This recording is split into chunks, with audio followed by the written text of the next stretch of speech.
Sí, respecto al concepto de justicia que usted habla en el texto, bueno, y no sé si conoce tanto el caso chileno, pero quizá llevándolo al caso ya, peruano, ¿qué tensiones se pueden observar entre las políticas educativas nacionales y el quehacer pedagógico específico del docente en el aula?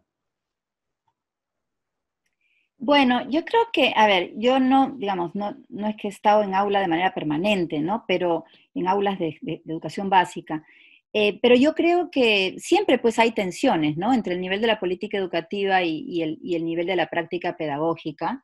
Eh, eh, ¿Tensiones a qué nivel? Por ejemplo, pienso que el nivel de las políticas educativas, por lo menos en el Perú, yo creo que en Chile está mucho más avanzado todo. La vez que fui a Chile, la vez pasada, me quedé impresionadísima, y lo quiero decir, ¿no? Sobre cómo hay un contingente de académicos y de comunidades preocupadas por el tema del lenguaje en la educación, ¿no? Esto no es muy claro en Perú, ¿no?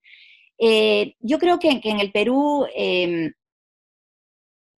el lenguaje no es algo que se ve como una problemática que se vincula con la justicia, con la injusticia, ¿no? Yo decía que se quedaba todo en el nivel de las lenguas. Hay una perspectiva además bastante positivista, ¿no es cierto?, en la que el lenguaje se asume como un espejo de la realidad y no como una instancia creadora de la realidad, ¿no? Me parece que eso es como muy, muy importante, ¿no?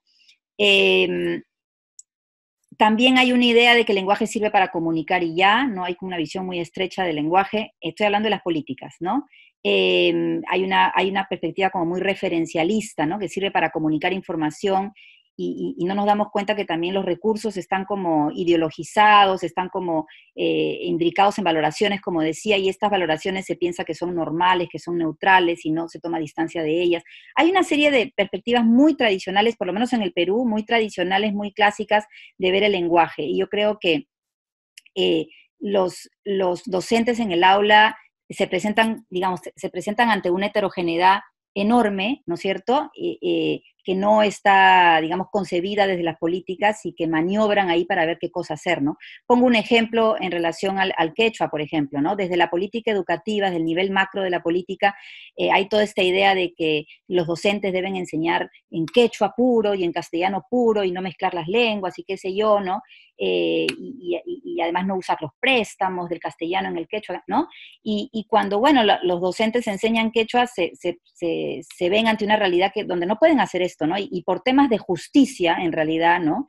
Comienzan a maniobrar y digamos, usar en una clase las dos lenguas, ¿no? Porque tienen una heterogeneidad en la población estudiantil que va desde personas que saben mucho quechua, hablan quechua fluido porque vienen de zonas rurales, han migrado a la zona urbana, y hay también personas que no, con la justa saben saludar en quechua. Entonces, ¿qué haces con un aula así, con esa heterogeneidad, ¿no? Entonces, digamos, los docentes optan por una estrategia que promueve más justicia que lo que dictamina, digamos, la política, ¿no? Entonces, en ese sentido, los docentes muchas veces como que abren, ¿no? Abren espacios frente a lo que la política dice, ¿no? Pero también hay otro tipo de tensiones, diría yo, ¿no? Por ejemplo, todo este rollo de la medición, ¿no? De las pruebas estandarizadas. Ustedes saben, lo saben mejor que yo, ¿no? Pero lo que yo he visto es que a veces los docentes reinterpretan el tema de la importancia de las pruebas de una manera como, digamos, no sé si más, digamos que simplifican quizás a veces, ¿no? También por una política perversa de bonos económicos que ya conocemos y qué sé yo. Entonces, es como que ya todo se reduce a lo que la prueba pide y entonces todo el currículo es solamente eso, ejercicios para la prueba. Entonces eso no creo que esté conceptualizado de esa manera, ¿no es cierto?, en la política educativa. Entonces, también pasa, digamos, de otra al revés, ¿no? Entonces, en vez de abrir espacios, también pueden cerrarse espacios. No lo sé, es muy complejo esto del nivel de la política y de la práctica pedagógica. Sabemos que los docentes son actores sociales que reinterpretan la política, ¿no? No son reproductores de la política, ¿no? Deben haber muchos más ejemplos que se les puede ocurrir a ustedes, ¿no?